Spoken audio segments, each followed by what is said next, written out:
Welcome to Parallel Universe. Karen Carpenter's voice sounded warm, steady, almost comforting. But in her final hours, nothing was steady at all.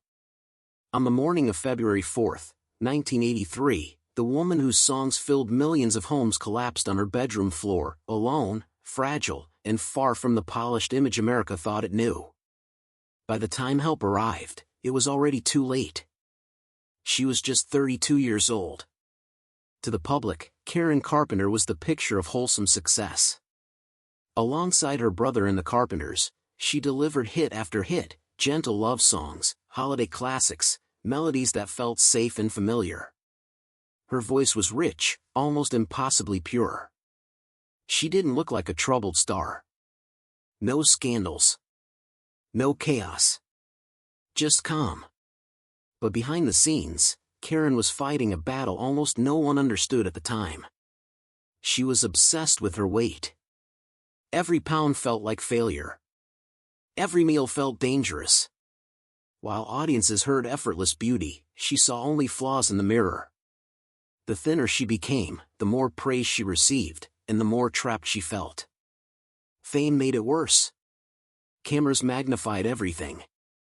Critics commented on her body as much as her voice. She began extreme dieting, laxatives, and punishing exercise. Her health quietly collapsed while the world kept applauding. Even those closest to her struggled to grasp how serious it had become. Eating disorders weren't widely discussed in the 1970s. There was no roadmap. No real understanding. Just silence. By the early 1980s, her heart was dangerously weakened. Years of starvation had taken a toll no doctor could easily reverse. She tried to recover. She sought treatment. Friends said she seemed hopeful again.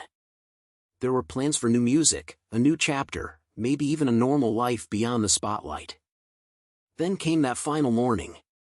Karen had been awake only a short time when she suddenly collapsed. Cardiac arrest, triggered by long-term damage from anorexia, stopped her heart. Paramedics rushed her to the hospital, but her body had already endured too much. The voice that once filled arenas was gone in an instant. Her death shocked the nation. Not just because she was young, but because it forced people to confront a hidden illness that had been ignored for years. Parents, doctors, and fans began to understand that eating disorders were not vanity, they were deadly. In a heartbreaking way, Karen's passing saved lives by bringing the issue into the open.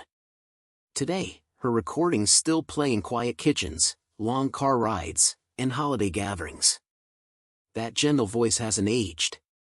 It still sounds like comfort itself. But there's a deeper sadness now, knowing how much pain lived behind it. Karen Carpenter's story isn't just about fame or tragedy. It's about how easily suffering can hide behind a smile, how success doesn't protect anyone from loneliness, and how fragile the human body and heart really are. For many who grew up with her music, her loss feels personal, like losing someone who once made the world feel softer. And perhaps that's why her voice still lingers. Not just as nostalgia, but as a quiet reminder to look closer, listen deeper, and take nothing, especially time, for granted.